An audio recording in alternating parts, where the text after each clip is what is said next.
హైదరాబాద్ లో ఉన్న కృష్ణకాంత్ పార్క్ దగ్గర అసలు ప్రతి సండే ఏం జరుగుతుందో చూద్దాం ఫస్ట్.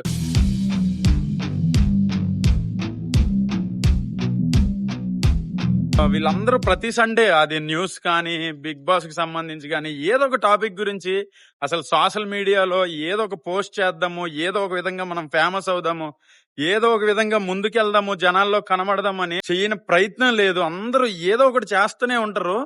సో వీళ్ళు ఏదో ఒక క్వాలిఫికేషన్ తో ఒక 20,000 జాబ్ తెచ్చుకోలేరా అని అనుకుంటారు చాలా మంది బయట. ఎందుకు తెచ్చుకోలేరండి? కానీ వాళ్ళ మైండ్ సెట్ వేరే. వాళ్ళు ఏంటంటే ఒక డిఫరెంట్ గా, ఒక యూనిక్ గా. నార్మల్ గా అయితే ఏముంటదంటే ఒక 10th ఇంటర్ ఏదో అయిపోయిన తర్వాత ఒక 20,000-30,000 జాబ్ తెచ్చుకోవడం పెద్ద మ్యాటర్ కాదు ఈ రోజుల్లో. సో అది కూడా రాని వాళ్ళు చాలా మంది ఉంటున్నారు. కాకపోతే నేనేం చెప్తున్నానంటే ఇందులో అందరూ ఆ ఇంట్రెస్ట్ తో వచ్చిన వాళ్ళని నేను చెప్పట్లేదు. కొంతమంది చదవడానికి ఇష్టం లేక, కొంతమంది చదవలేక, వాళ్ళకి ఏం రాకనో, లేకపోతే అలాంటి వాళ్ళు ఒక 50% ఉన్నారు ఇండస్ట్రీలో.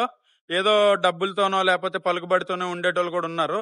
ఇంకొక 50% అయితే నిజంగా ప్యాషనేట్ గా వాళ్ళు ఏదో ఒకటి సాధిద్దాము, నాలో ఈ స్కిల్ ఉంది, నేను నిరూపించుకుంటాను, అది డైరెక్షన్, ఎడిటింగ్ గా, మ్యూజిక్ డైరెక్టర్, లేకపోతే ఒక యాక్టింగ్ గా, ఏదో ఒకటి చూపించుకుందాం పబ్లిక్ కి, ఒక కంటెంట్ క్రియేట్ చేద్దాము, నేనేంటో తెలియాలి ఈ ప్రపంచం అనేటోళ్ళు కూడా చాలా మంది ఉన్నారు. నేను ఈ విషయం ఎందుకు చెప్తున్నానంటే చాలా మంది ఇండస్ట్రీలో అంటే చాలా తక్కువగా మాట్లాడే వాళ్ళు, ఏం పని పాటలు లేక ఈడకొచ్చి ఏం చేస్తున్నారా అన్నట్టు చాలా మంది నేను ఫేస్ చేసా ఒరిజినల్ గా షూట్లకి వెళ్ళినప్పుడు. సో 2 కేటగిరీకి చెందిన వాళ్ళు ఉంటారు. నేనైతే ఇంట్రెస్ట్ తోనే వచ్చా. డబ్బు కాసించి వస్తే నేను ఆల్రెడీ ఇంతకు ముందు జాబ్ చేసా, మానేసే పోయినా నేను. సో అందరి మైండ్ సెట్ ఒకలా ఉండదని చెప్తున్నా. సో బేసిక్ గా నేను ఈ టాపిక్ గురించి ఎందుకు మాట్లాడుతున్నానంటే నేను ఫేస్ చేసే కాబట్టి. మీరు ఎవరైనా కొత్తగా ఇండస్ట్రీలోకి వద్దామని అనుకుంటే సక్సెస్ రేట్ ఉంది, మన కన్సిస్టెన్సీ, మనం పెట్టే ఎఫర్ట్ బట్టే ఉంటది అది.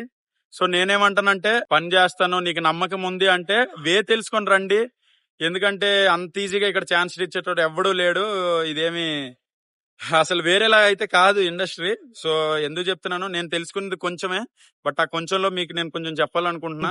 ఈ వీడియోలో నేను ఫుల్ ఫ్లెడ్జ్డ్ గా ఏం చెప్పలేకపోతున్నా, బట్ నేను ఒక లాంగ్ వీడియో చేస్తా ఈ కాన్సెప్ట్ మీద. ఎందుకంటే నేను ఆల్రెడీ చేసిన ఎక్స్పీరియన్స్ డిపార్ట్మెంట్ కాబట్టి. సో నేను ఇది ఓవరాల్ గా ఒక వీడియో చేసి మీ ముందుకు తీసుకొస్తా. మన ఛానల్ సబ్స్క్రైబ్ చేసుకోండి.